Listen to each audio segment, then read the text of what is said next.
Are you someone that struggles with self-worth or difficulties, work-life balance, or battling some kind of a health challenge? Then this episode of Books with Brigetti is just for you. We're going to be sharing some real stories of women, and they will tell us firsthand of what they have overcome. In fact, the book we're talking about today is She is an Overcomer. Don't go away. We'll be right back.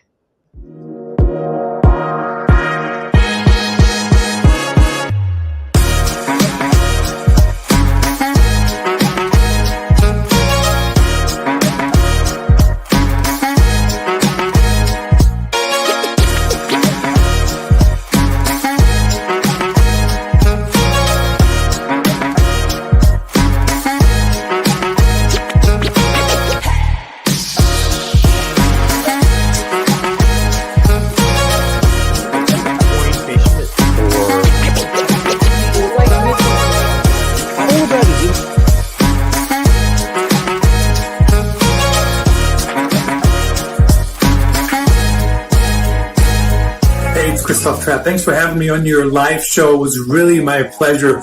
Your production is just fantastic. Unbelievable how you guys are pulling that off. So organized with segments and transitions and all those different things. Right in line with what I'm talking about in my new book, Going live streaming your podcast to reach more people. Hopefully people tune in for our conversations. Definitely worth the on-demand version, in my opinion, if I may say so myself. You guys are awesome. I think this might be, I've been on over 24 different podcasts and radio shows in the last couple of months, and this has to be one of the most sophisticated, what the kids that I used to teach call bomb.com shows and presentations that I've ever been on. It looks fantastic. I love your introduction. How professional. That sounds, I feel like I'm on a beautiful show here. Folks, welcome. Available wherever great books are sold near you. Oh my goodness, Ross, thank you so much. Thanks. And, this is one of the most fun interviews that I've ever done. So thank you, Brigetti. Big pleasure. Ross, take care. Thank you.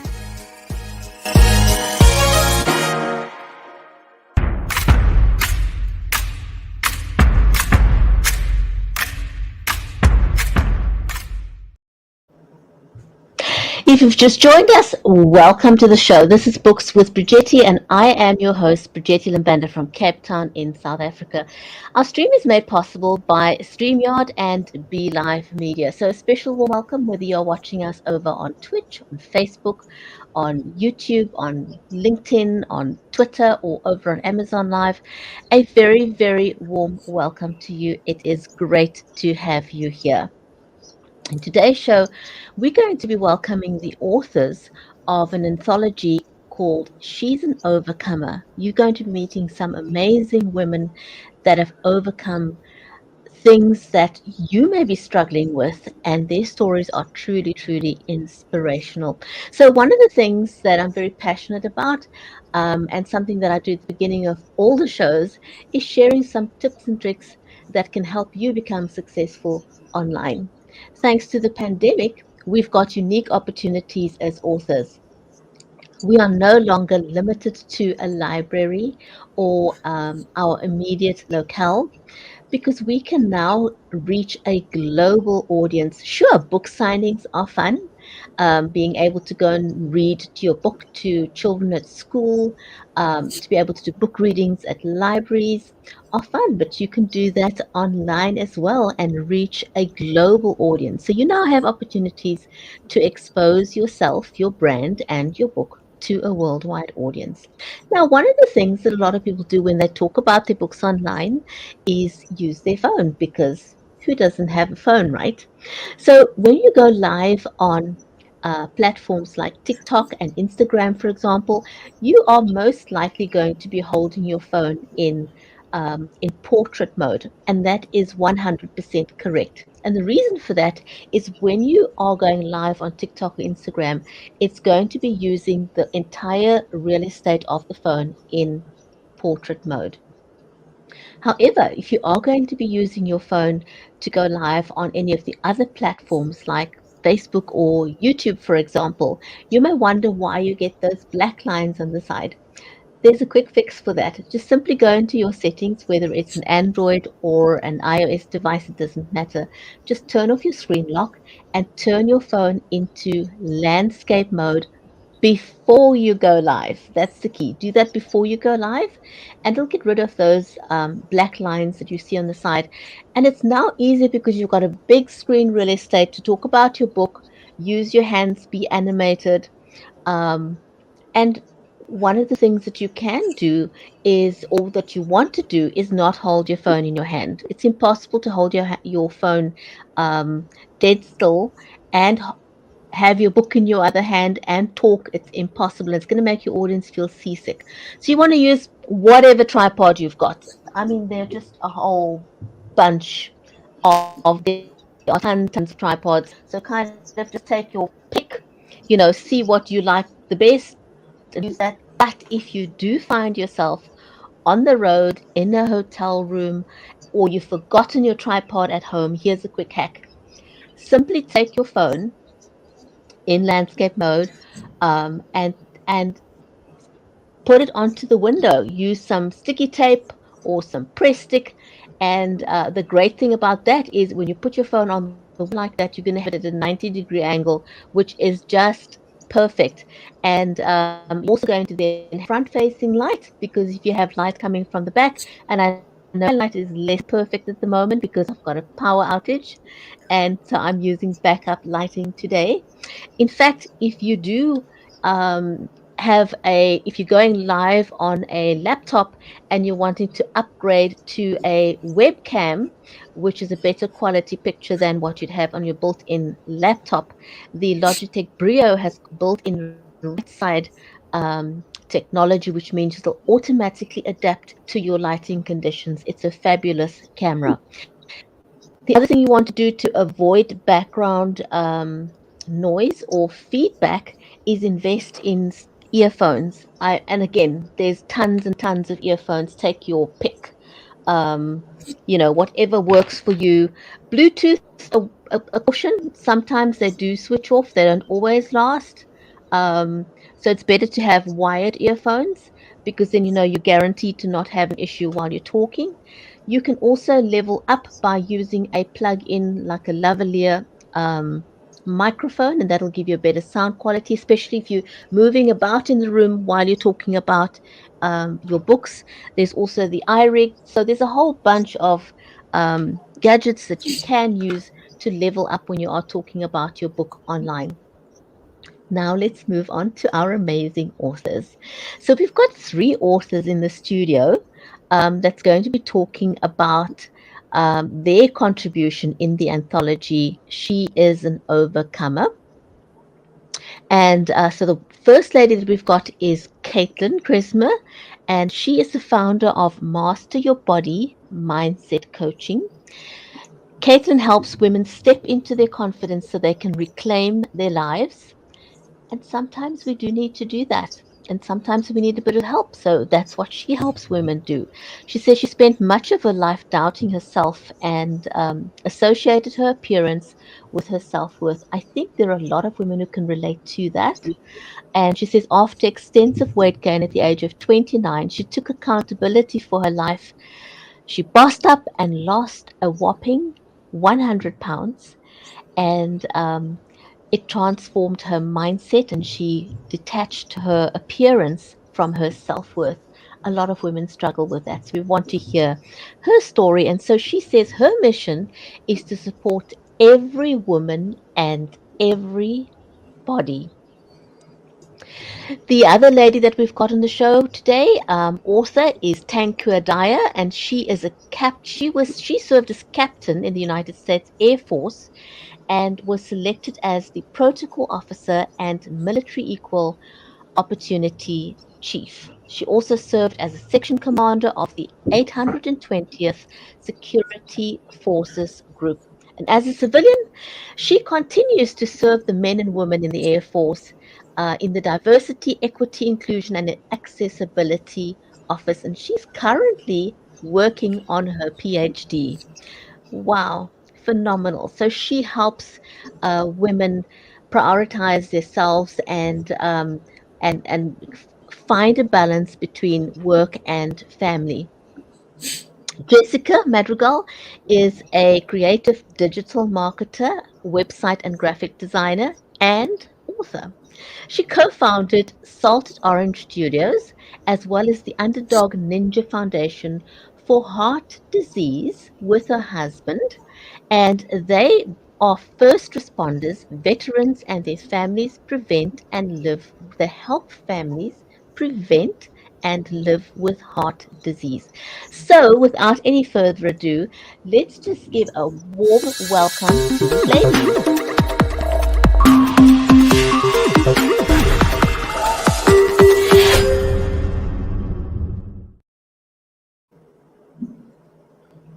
Ladies, welcome to the show. I am so pleased to have you in the studio with me today. I want to first start by asking you how you got involved in this anthology. How did you meet Linda? Um, so, Kaitlin, I'll start with you. How did you meet with Linda and how did you get to be in this book? Yeah, so I had the privilege of meeting Linda in actually a coaching program. We were in this program together, and there was something about her energy in some of our group coaching, and I knew I had to reach out to her.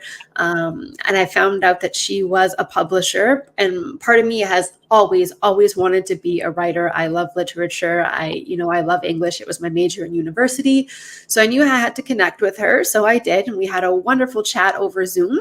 And through our conversation, I found out about She is an Overcomer coming out as an anthology. And I left it there.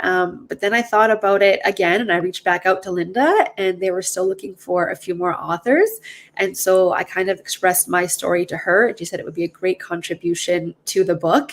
And so that was that. The next thing I knew, I was an author in She is an Overcomer. And it's been a phenomenal experience knowing Linda and Sally and all of these beautiful women who co-wrote the book with me.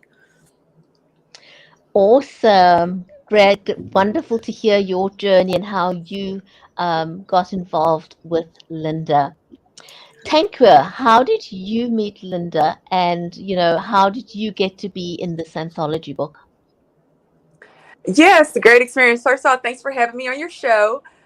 It was interesting because I was actually introduced to Linda from another author, and I was supposed to be talking to her about publishing my book, A Different Story. And we started talking, and we talked about God and how God was really, bringing me through it, how he brought me through some things. And she said, I'm going to ask you this. And this is not what you call me for right now. She said, but I am doing a book, and it's actually, the book is actually done, but I want your story in the book. You should definitely be in the book. And she said, the only caveat is I need it by midnight, or I need it by tomorrow. I was like, by midnight? And she's like, by tomorrow. I was like, okay, maybe I can put something on paper by tomorrow because I'm working on my doctorate. So I'm used to doing some papers real quick. So I told her, I said, I'll do it. And when I tell you the conversation and everything was just such a blessing, and it has literally gone, it was overnight. That's how I tell people. I said, I'm an overnight author because that's literally not what I was thinking. I thought I would be writing and publishing my book and it's going to be, out by next year. But she said, let's do this. Let's put it in the book. And that's what happened. So she's wonderful. I love her, and Sally have answered all kinds of questions that I have. And but it's been a great experience. So that's how it came to be. Awesome. Glad to hear your journey with Linda and how you got to be an overnight author. Jessica, tell us about your journey. How did you meet Linda, and how did you get to be in the anthology She is an Overcomer? Well, thank you, Brigitte, for having me on this show as well. So actually, I am friends with Dara Bose, who is the one that decided that she wanted to start the journey with writing She's an Overcomer with a panel of women. And so I was at a retreat, or a conference, I guess you would call it, for 3 days. Another friend of mine, she was putting on this conference for women, Kingdom Entrepreneurs, and Dara was there and I was there. And we had been online friends, sort of connecting through online communities. And we finally got to meet in person. And when we were there together, we just got into so many conversations. And she says, I need you to be in this book. And I've had many stories, over the years that I've been through it, and she's like, I know you got something. And so I said, you know what, I'm moving across the country like in 30 days, but Dara, I'm not sure. But I got to thinking about it, just like Kaitlin said, it was like I left it there. And then I came back and said, you know what, God's really leading me to be a part of this and to make sure that my story is a part of what he's going to do through this book. And so I will make it happen. So like Tonqueer was saying, I didn't do it overnight, but I did do it in one day because we happened to be living in Airbnbs as we were moving across the country. And I did it there. And I was just sort of like on this journey already. And I was writing my story there. And but it was just so meant to be because I met Linda subsequently through doing the book. But the whole experience has been amazing. Wow, that is absolutely awesome. Thank you for sharing your story as well. We're going to take a really quick break. And when we come back, I'd like to dive into each of your stories, what the background to the story was, and how you decided to write about that specific story. Because a lot of us have got lots of stories within us, within our lives. But how did you decide on that particular story for this book? So we'll take a quick break, and when we come back, we'll talk about that.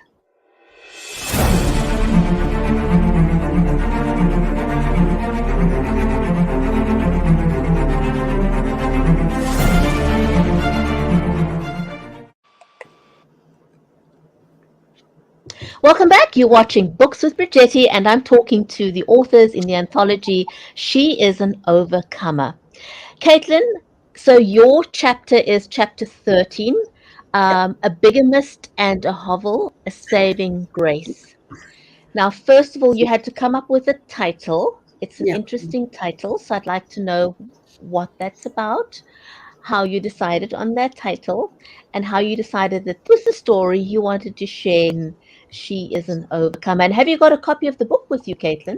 I do. I actually have it right here with me. So this is Awesome. She is an Just hold up that Overcomer. cover so everyone can see. It's a beautiful cover, isn't it? It's beautiful. The colors. It's just, Wonderful. It's absolutely lovely. So tell us about your chapter 13. How did you come up with the title first? I know the title is quite odd, and that's exactly what I was going for. I wanted something that would make the reader question before they even dove into the chapter. So I'm glad that people do keep commenting on that, and that purpose was met. But just as the chapter says, I chose to write about my story because a bigamist and a hovel happened to be my saving grace, and the situation was the start of my new beginning. So as you said in my bio, I've struggled immensely throughout my life with my self-acceptance and my body image. And I always just kind of felt like I was on the outside looking in, and I would get jealous and compare myself to other people and see all of these success stories. And then I went on this internal journey, which resulted in an external journey of me losing 100 pounds and rediscovering and exploring myself and just finding my confidence and learning all these new things that I was interested in.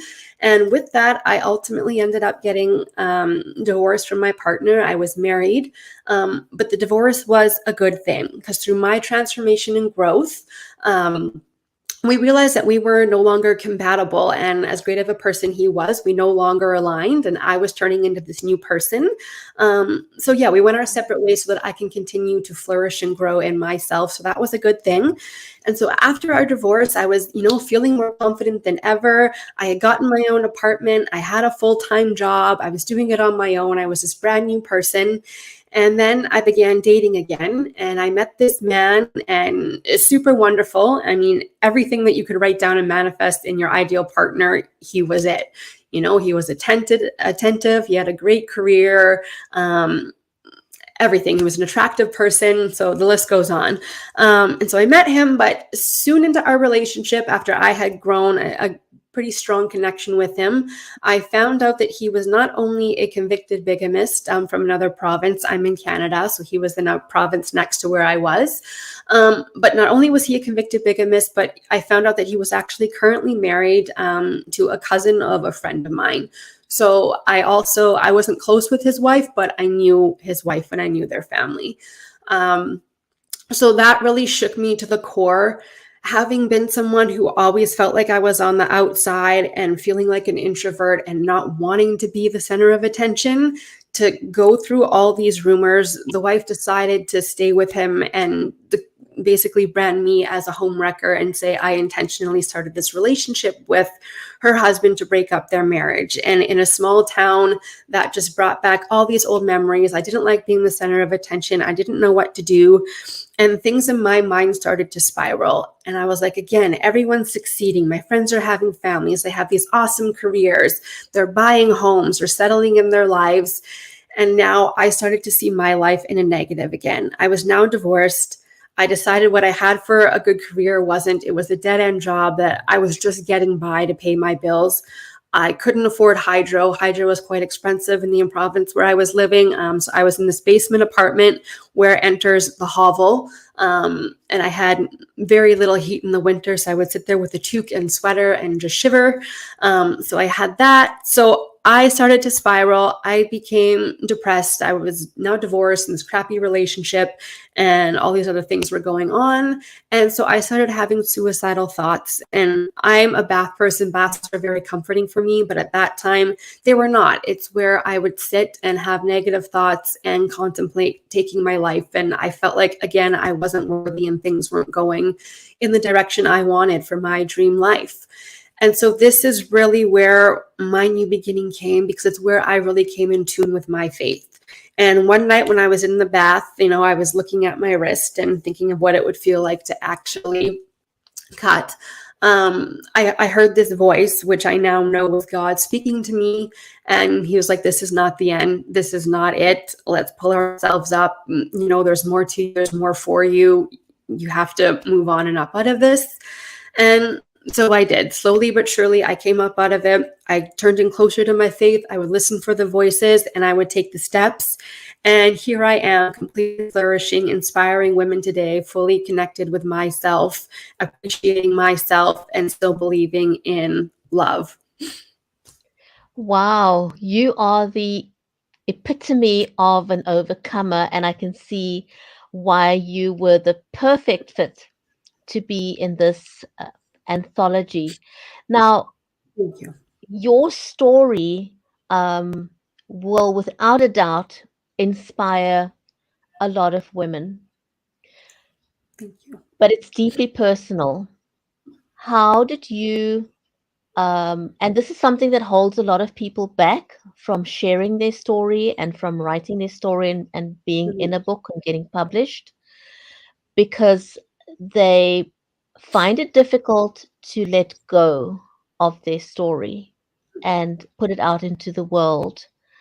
And that's just the way that we are.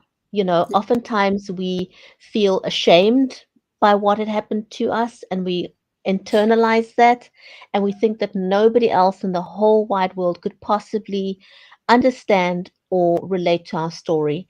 And more often than not, it couldn't be further from the truth. Absolutely. Whenever we release it, we realize that we are embraced by a lot of other people who can relate. So how did you let go? How did you get over that feeling of turning in your chapter? I want to know how you got past that emotion, because it is an emotional bridge that we have to cross before we feel, happy that we've done that and we've released it and we can now move forward. How did you get over that? So the first thing for me was accepting and understanding that I didn't fully manifest this person. I wasn't the cause. It wasn't because I was in this lowly place, or I wasn't confident in myself, or I wasn't feeling full about myself, that I brought in this relationship. So it was first detaching the thought that this was my fault and I brought this man into my life and I'm responsible for his wife's feelings. So I had to let go of that. And to do that, I did a lot of writing. I wasn't a huge journaler before that, to be honest, but I turned to journaling quite a bit. And I wrote down a lot just to let out my thoughts and help myself realize that I wasn't the cause of this. And then from there, it was opening my heart again to trust. That was the hardest thing, to trust people I didn't know now who knew what with all the rumors going around town. I didn't know if I could trust men. So yeah, I think in order to detach, it was really just journaling and going back within to remind myself of how far I came in my last 30 years and how far I could go by just moving on. So I would talk to my friends, I would journal. Yeah, I think that was the biggest part of it for me. And then two was letting go of the rumors, just accepting that that was, his wife had to process as well what had happened. And that unfortunately was her way of doing it. And she had to kind of accept the situation and figure out things for herself. So it was not being mad at her and letting that go as well. She was processing, she did what she had to do in the moment. And at the end of the day, we're all people, and I respected her choice at the end, even though it hurt me. And so just reminding myself that we are all people and we are all capable of getting through the bad and creating the good is what helped me to move on. And I think I was encouraged by Linda to write this because she, like you, reminded me that you're never alone. You're not the only person that's been through this. And I even mentioned that in my chapter. At the beginning, I was thinking, how stupid is this woman to be married to this man? And then I was caught up in the exact same relationship when I've always considered myself a people reader, and I got caught up in it. So it happens easy and it happens often. And this was, I think, my way of finally closing the chapter and, in a sense, taking back control. You had your say, now here's my say, and now it's completely done.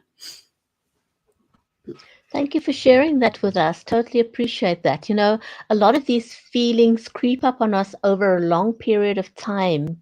It's never just sort of one thing or one event. And hindsight is a crazy thing.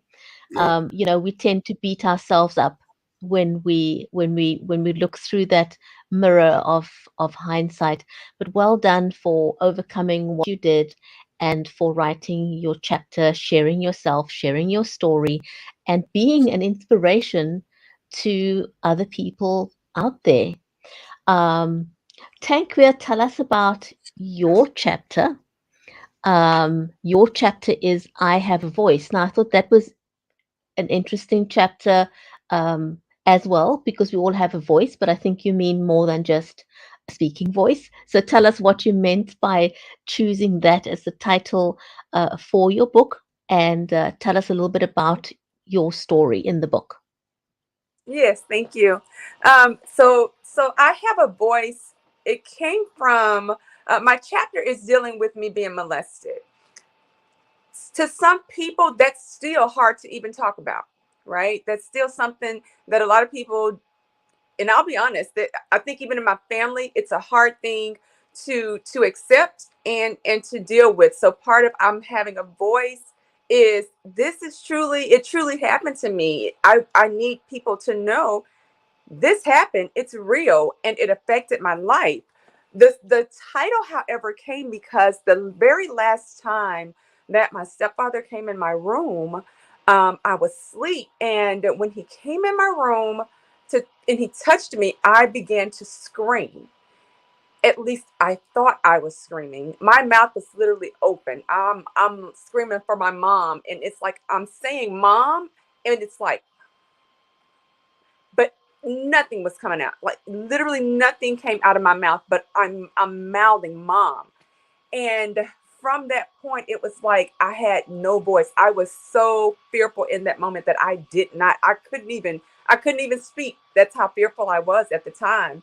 And so that's literally where the title came from. But in that, even in that moment of not being able to speak, to call for help, to get my mom's attention, over the years, I'd even told what was happening, but nothing was ever done. So part of me saying I have a voice was I felt like I didn't have a voice, because even though I was telling people what was going on, nothing was ever happened. I was never taken out of the situation, and nothing ever changed. There were times when he tried to look in the bathroom when I was showering or taking a bath or whatever, and he'd poke holes in the doors. and he'd look under the door, and my mom would just tell me to put toothpaste in there so you can't see through the holes, or put a towel under the door, and so he can't see under the door. So it was little things. Even people in church, the older ladies would say, "Oh, well, she needs to put more clothes on when she's walking around the house, or she needs to wear a robe when she's walking around the house," as if it was something that I was doing. Um, so that just kind of catapulted into me as a person. And a lot of people know, you speak in my biography about how I was a captain, and a lot of the things that I achieved. And through all of those achievements, Brigetti, I was so depressed. I had very low self esteem. I did not think highly of myself at all. And I did not trust people. I didn't trust at all. My marriage suffered from it. My husband couldn't even touch me at night. I would wake up in a cold sweat when he tried to touch me because of what I went through. And it was to the point I was so depressed, didn't realize it was depression because we don't talk about it. I was brought up in Pentecostal, so we don't talk about a lot of those mental illnesses in church. So I suffered with a lot of it, just feeling bad about myself. And it got to the point where I didn't want to live. And even after a very prosperous, what many would think a very prosperous career, I didn't want to live. I didn't. I didn't feel like life was worth living. And I found myself after my last miscarriage. I was leaving the hospital, and I was coming out of the driveway, and I remember thinking, God, I don't want to live anymore. I'd had enough of church. I'd had enough of the advice of what I'd heard. And I turned the corner, and I remember just closing my eyes, and just traffic was coming, and I just ran out into the middle of the road. And literally, I have no idea. I couldn't tell you how my car ended up on the side of the road, but I didn't hit a car. I don't remember any horns blowing or anything like that. But I remember thinking after that, God did not allow my life to be taken for a reason.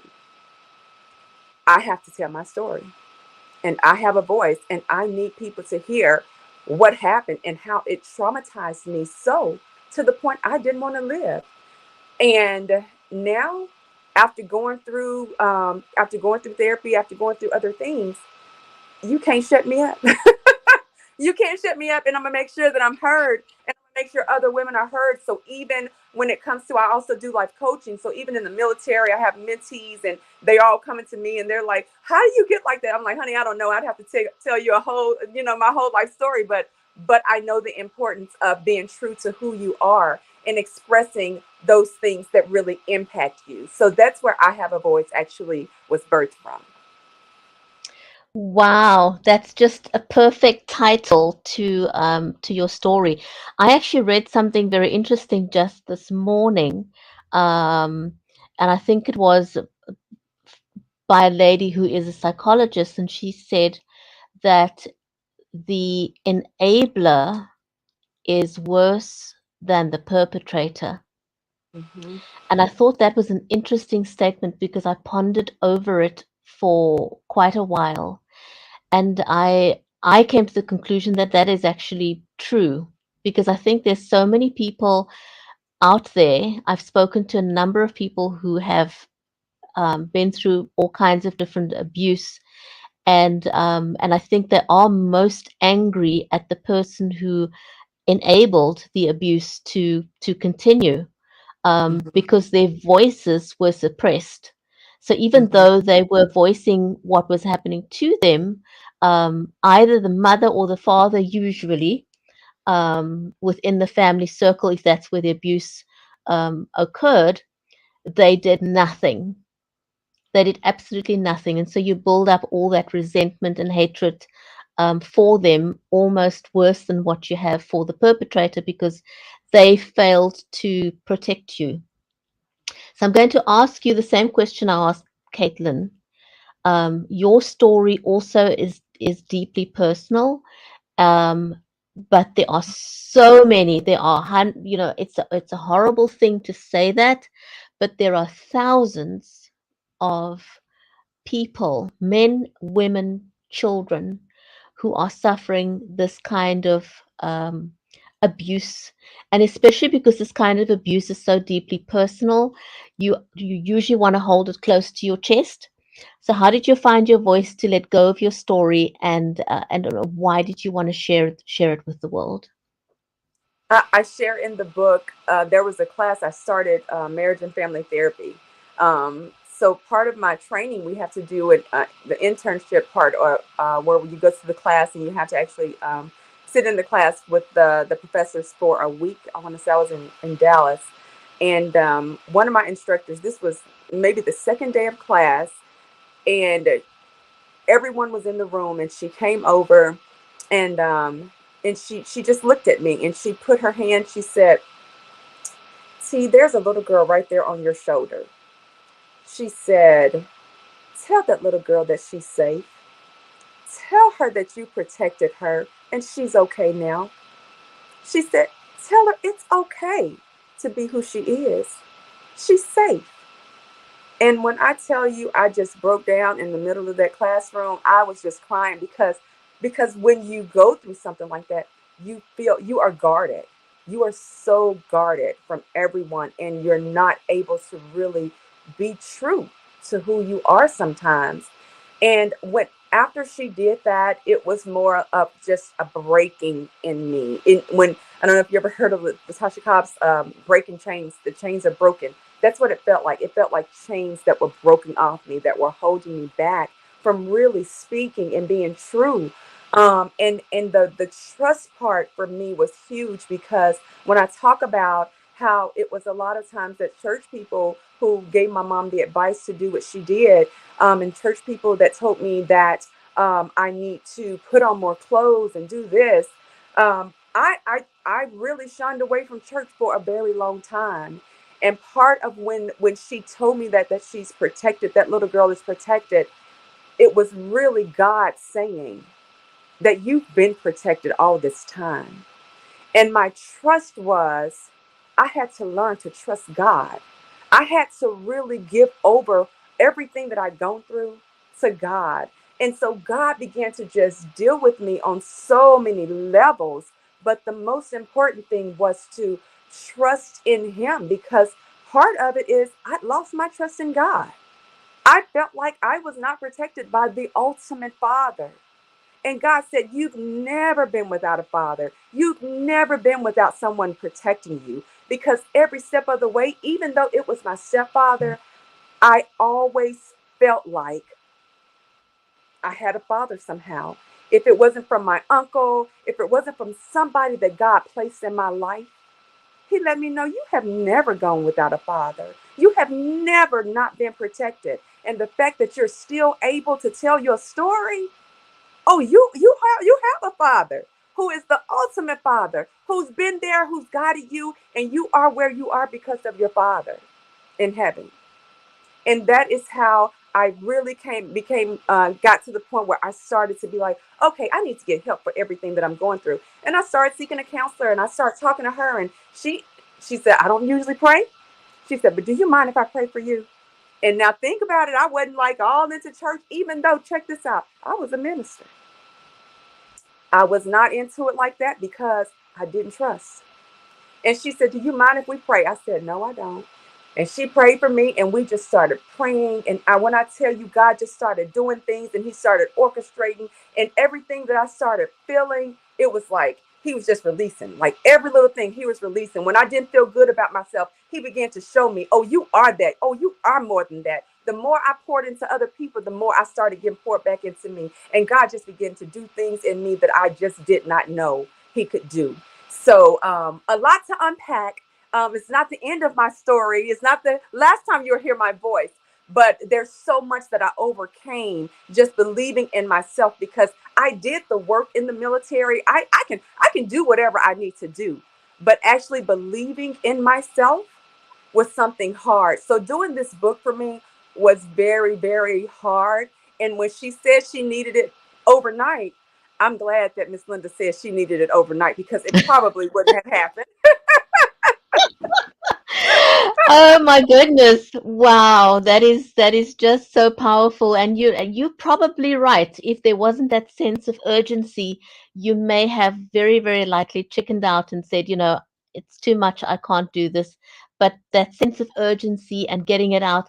How do you feel now that it's out there and that you are a best-selling author? Like, how does that make you feel?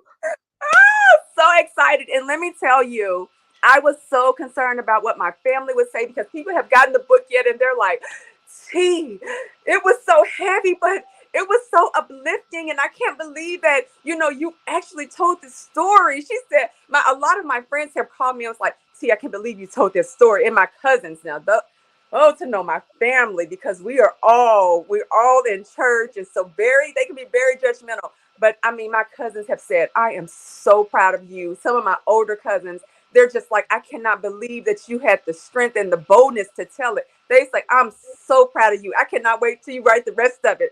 So literally for people who knew about what I had gone through, they have been so supportive. And I am so glad that I did. So glad that I did. Well, I'm glad that you did too. I think what you've done is incredibly empowering, not just for yourself, but for people who read your story, so that they know that if you could do this, they can do this too, and that there is hope, that you are an overcomer. There's, just so much power in what you did. And what's interesting about your story, it also helps people because a lot of times, you look at what you've achieved in your life, your level of education, what you do for a job. You go through all those sort of feelings, but I shouldn't be feeling this. I am this is my job title, this is what I do for a job, I've got a degree, why is this holding me back? A lot of people can relate to that angst that goes with all that emotional turmoil. So, well done on you for finding the strength to share your story, and congratulations on becoming a best-selling author overnight. That is Thank you. phenomenal. Congratulations. Thank And now, you. Jessica, your chapter is called Finding, you've written chapter 11, Finding Unexpected Purpose Together. Tell us Mhm. a bit about that title. Give us an overview of your story, not everything, because we want people to go and read your chapter, but tell us how you decided on your story and how you decided on the title for your chapter. Yeah, nope. No, this has been such a process of, I love that you were bringing up, how did you choose your story? Because acknowledging that we all have, gosh, Tank Queer, you're just amazing. I went through, just real side notes, some similar things, and I feel your journey. I really do. And so just know that it's a widely needed story. So bravo to you for sharing that so openly. Um, so when I was going through my stories with God, I was like, all right, so since you're telling me you want me to contribute to this book, what is it that you want me to contribute? I mean, I have all these stories, and I felt very strongly that a couple of them were not ready to share. Like either I'm not ready to share it, or God was still doing things in it. There's still testimony, in there that hasn't come about, whatever it was, I don't know. But he said, I want you to share this particular story. And it was about a story between my daughter and I on a medical journey that she is still going through and will for her whole life. But all the pivotal parts when she was diagnosed. And it felt very, how do I say this? God was like, I want you to share this for more reasons than you realize. So the reasons he had told me were, I want this to be an example to your daughter to share her story more, which she already does, but just it's the timely thing that she's 11 and sharing this and teaching her to do these things and to have faith in these situations. And then also something that most women who have children have gone through. As a mom, it is so common to go through any medical battle with your kids, whether anywhere from, just a small illness to a major illness, something life-threatening, any one of those things, exactly how, if you're a mom, you go right there, exactly what I'm talking about, the helplessness, the fear, the confusion, the weight, the burden, the fact that you need to go in your closet and cry not because you shouldn't show your feelings, but if you do, your child is going to be not have someone to lean on fully that they can fully emote. They're going to feel like they need to take care of you. And so all these things that we're really not able to do in that situation, we're really tied into, okay, we've got to be the rock for this child. We've got to teach them how to go to Jesus and all these things.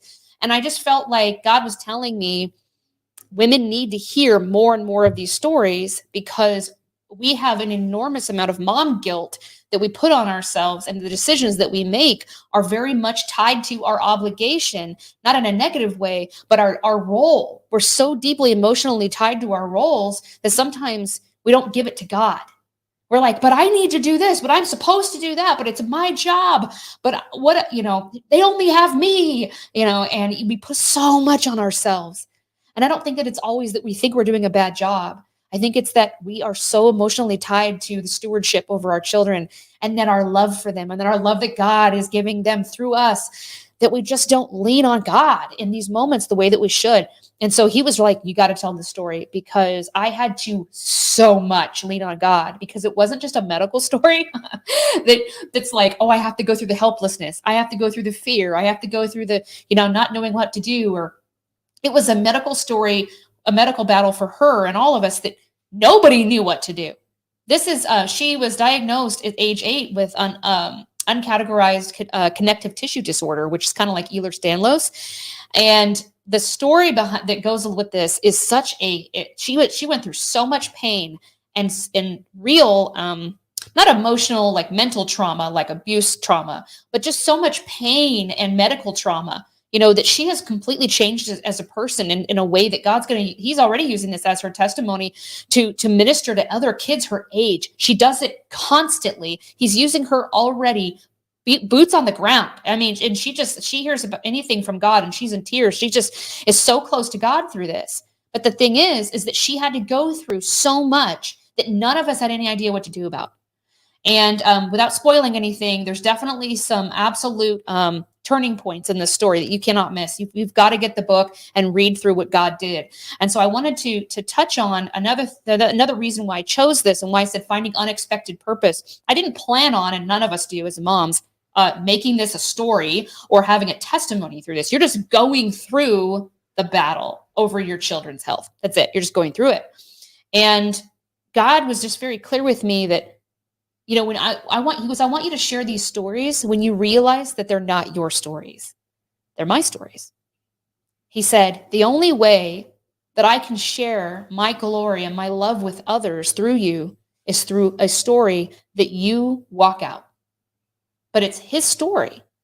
He's like, you have to go through these things in order for people to see the manifestation of my glory and my love and my mercy and my grace and my testimonies and my character and who I am and how to have a relationship with me. But it's really me sharing God's story. It's no different than me sharing somebody else's story. I just happen to have a very personal, emotional connection, so that my passion and my belief and my faith comes out so strongly that it's convicting and convincing and overtaking sometimes for other people, and inspiring, so that God can work in the deepest places in other people's lives. Unlike if I was to tell someone else's story, where it is still God's testimony, it's his story. But when it's my own personal experience, my pain, my emotion, my helplessness, my fear that I had to overcome with God's love. And then again, secondarily, my daughter, right? So many roles I was taking on. When I'm so deeply connected to that, I can then be able to reach someone so deeply through, or God can through me. So that's what he shared with me, that he wanted me to tell this story, because if you look at all my stories, if you knew them all, you would say, wow, this really isn't the hardest thing you ever went through. And it isn't by a mile. It was a lot. I mean, it was a lot, but it was not the hardest thing I ever went through. And it is not the deepest and the most painful thing. It's not the most confusing and most traumatic thing. And those stories aren't ready, right? But this one was it was perfect timing. And he really explained it to me. And I thought, wow, I just didn't know there was so much that you were going to do through this and continue to do. So that's why I chose this. It was unexpected purpose. Wow, that is amazing. I know a little bit about Ehlers-Danlos, because a friend was diagnosed with it, and I live with chronic pain and a whole bunch of chronic conditions. And that's a lot for a young girl, a young child to be dealing with, at a very, very young age. Um, and I can relate to the helplessness that you have as a mom when you discover there's something um, that challenges your child and that is challenging you in a big Yeah. way. Because, there's nothing that prepares us for this sort of thing. There's no manual. When you No. decide to have a child, you you don't foresee all these things. You literally trying to build that, fly the plane as you're building it at the same time, and Yeah. that's no mean feat. You literally learning as you go along. And your child is looking to you as the rock of information, of peace, of comfort. So a lot of moms out there can relate to your story. How did does your daughter know you wrote this the book? How does she feel about it? Ooh. So she read it finally, probably a week ago. Gosh, she cried for 2 hours. She just hugged me and said, "Mom, that's exactly what happened. Praise God." She said, her and her sister are twins, and they were just baptized like a month ago. And we always said, "No, God, you tell us when they're ready. You tell them to tell us. I'm not going to ask them to do something." And we're all very much like bringing them up, guiding them, but it's a very personal relationship. So we waited and waited. I'm over here as a mom. I'm like, come on, right? Knowing I'm going to bawl for a whole day when that happens, which I did. But she did this a month ago. And so she had just done that when she read, the story. And she was just like, it's only the beginning of my journey with God. It's crazy. But yeah, it is just it really brought us even closer. We're really close, but I mean, it's just such a thing for our whole family. We still, have to go through things with doctors who are like, I don't know what, our doctor's appointments are pretty much always, well, I can tell you what it's not. That's every doctor's appointment. No one ever has like what it is. It's always what it's not, which is great. I can tell you she doesn't have a brain injury. I can tell you she's, perfect, rolling out all the major things. But otherwise, it's very like unexplained, and everything's so she says she's a unicorn. She says, "Mom, I'm a unicorn. I'm a weirdo, and that's great." She's like spreading the weirdo vibe all throughout the world. It's I love it. She's so positive. Wow. Yeah. All I can say is it's a lot for a child to go through. If I think of the years that I went through, many, many years, and many others out there, to get to the point where you can even get a diagnosis, that's Right. a heck of a journey in itself. Doctors have a tendency to invalidate what you're telling them, what you're feeling, Yes. what you're experiencing, and that's a Yes. whole nother story. You could write a book on I could write a book your about, interaction with a medical fraternity and how they invalidate you and dismiss you, and that's just another story. So Mhm. wow, just thank you for sharing that. But does she realize that you now are a best-selling author because you shared her story? Yes, and she's already been, I like Kaitlin was saying, I was, AP Lit. I'm a writer. I do copywriting. We have a digital marketing company. So, it's just like, that's like, my wheelhouse. But I've never published anything because I don't know. I'm always working and I'm doing this stuff for other people. Not really something that I felt like I needed to do. And if I did, it was going to be a whole thing. So I was like, like I've got like 85 hats, I don't need another one, kind of a thing. Right. As a mom and a business owner, it's just like that. But, the thing is that I felt like this book, while we're all best-selling authors, I just think that it's the coolest thing that happened with it is that God never runs out of stories. He never runs out of these best-selling stories. There's a reason it's that it's best-selling, and that's because when God overcomes something in our lives, when he walks us through an entire situation and he brings out the glory and the victory in the end, the victory we already walk in, he's just blueprinting it out over and over, rinse, repeat. And he's just like, I'm going to put this out into the world and it's going to be for somebody. And that story is for somebody. Somebody's going to see that and see God's love, and they're going to turn. And I love that he never runs out of that story. I love that he will continually bring us through. And the best part about that is that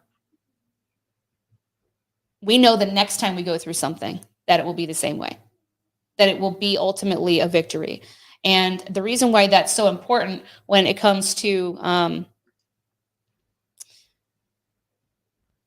the things that we deal with as moms, as women, is because we have to do all that stuff with controlling our emotions. And meaning we have to channel them, I guess is a good word. We have to channel them. So when you were talking about a best-selling author, like, to me, for me, it hit me different. I just felt very much like, yeah, but that's because all God's stories are best-selling stories. That's because that's what people are dying for. That's because that's where they're like, please give me the victory, give me the overcoming, give me the light at the end of the tunnel. Tell me that this is going to be okay, or that at least if it isn't, that God's going to make me okay. Right. And so the more we can put these stories out there, and if it's best selling, then it's getting into enough hands. Right. That's the idea. And I love that, because then I can say I was part of something that God got it into enough hands, and his stories. Yep. And to me, in my life personally, just on a very personal level, everything about my life, because I lived so many years without God or in rebellion against God in my 20s, my dumpster fire years, I call them. All I do now is just want everything to tie back to, what am I doing for God to win today in somebody's life, in mine, and my children's, and a stranger's. And I felt like I was part of God winning in so many people's lives through something like this. So I am so grateful that it was best selling, because now I can say that it got into the hands I think that God wanted it to. And so my daughter she sees this, and so she's constantly telling me about books that she wants to write and read. She reads books this big in like days. It's so crazy. I'm like, ugh, really? Like 3,000 book pages. And she's just like, it's so ambitious. And so God has a plan for that girl. Like I don't even, it's big, man. So this is something really cool that she can point back to. And I think it's great. Yeah. Awesome. We're going to take a really quick break. And when we come back, I would like to know from you what your journey was like working with Action Takers publishers to get your book to print. Because I think that's a lot of authors or people hold back from getting published because they feel that the process is too daunting or too difficult. So I'd like to just hear what your journey was like with Action Takers publishers. We'll take a quick break, and when we come back, we'll talk about that for a sec.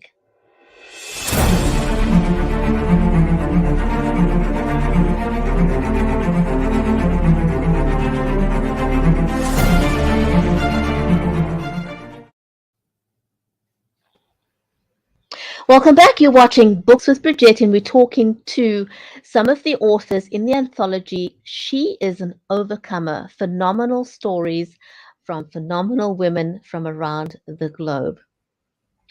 So, Kaitlin, I'm going to start with you. What was the process like for you from the moment you decided you wanted to go this route, become a published author, and working with Action Takers Publishing?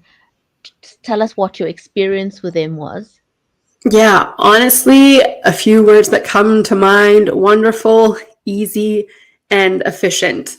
Like I said initially, when I first met Linda and was talking about this book, I kind of left it aside because I've always wanted to write. I said that already as well, but I didn't know how daunting it would be to have a book, to market the book. How do you go about doing a book signing or meet the author? People don't know me as an author. Like, how do I get my name out there, and how do I get the book out there? Just a million overwhelming questions that hold people back from doing these things. But Linda made it clear that Action Takers Publishing is very hands-on, and they 100% were. So all of the marketing materials, my gosh, they took on all of that. We were provided with what we needed to make this book successful. So I didn't have to worry about any of those extra stressors. And I think as a first-time published authors, I couldn't have had a better experience. And we had this fabulous group chat with all of us to kind of share ideas off of, who was going to take on this marketing strategy, who's ever done a book launch before, who's done a book signing before, and just able to learn from each other. But definitely, if you're first-time writers, Action Takers Publishing is a fabulous all-in-one to get you on your way without the extra stressors. And I don't know if I would be a best-selling author or an international best-selling author without Action Takers Publishing. So phenomenal publishing firm for sure, and a great first opportunity for me. Thanks for sharing your experience, because you spot on. I know of a lot of people that have not yet become published because they find it too daunting, Yeah, it's everything that comes after you write, right? It's a million things. Absolutely.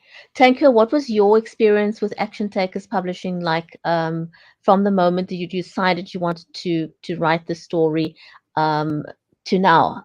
How has it worked for you? Amazing. Absolutely amazing. Like Kaitlin said, you think it's going to be daunting. It's a stress-free zone, with them. Literally, I don't recall being stressed about anything, even when she said overnight. From the beginning to the end, when it comes to questions, and anyone who knows me knows that I ask 101 million questions. I have asked every question. They have answered every question. I go back between Linda and Sally, and it's just super, super easy. And it's no question that's too much or not one too many questions for them. They literally take it on personally, and they are, like Kaitlin said, they are so hands-on. I love that they bring you into the fold once you get started, as if you've been writing books for days. And information, if you need something when it comes to even coming up with ideas, topics, how this should flow.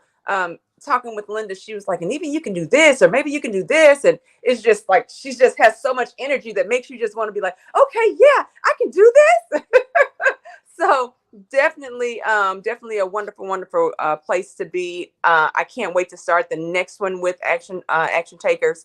Again, this has been seamless, really has been seamless from what to expect. Even they have a class.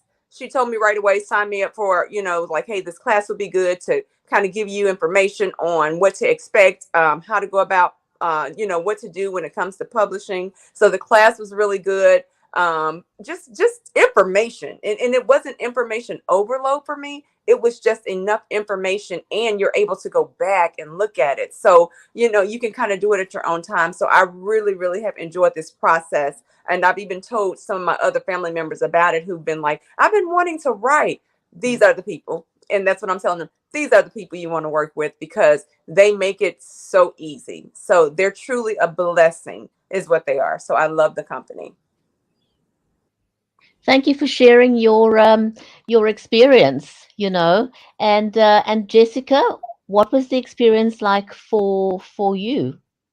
Well, Kaitlin and Tonquer said most of it. I mean, to be honest, I can echo everything that they said. I love that, even down to, they're like, hey, by the way, you don't even have to figure out where to talk about this. Here's all these interview opportunities. Sign up for this, sign up for that. I mean, it was just like, and here you do this, and then you're going to do that. And they edit, you tell your story, they edit it for you just to make sure that, it's exactly the way they want it. You're like, perfect. They're like, send me a picture. You send them a picture, and they'll tell you exactly what resolution they want it in.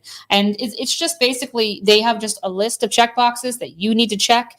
And it's nothing overwhelming. And it's less than 10 things. And at the end of the day, they've already given you everything to fulfill all those things. And you just have to show up. You just have to show up, be involved. And so if you have a story, like Tonquer was saying, I've always had this story and I wanted to tell it, then you feel like not only is it going to be daunting, like Kaitlin said, oh, it's going to be daunting. I don't even know how to get it out there or whatever. But then you're like, why am I telling it? And it's this painful story. It's this whole thing. And I feel like I need to spread this story around and inspire people. But if no one's going to hear it, if I'm just going to try to do this on my own, like, do I really want to do that? It's going to be painful. This is an amazing opportunity, I think, for people like that who have a story that they feel like God's telling them they need to share, that there's this testimony that God's trying to get out of them and put it out into the world.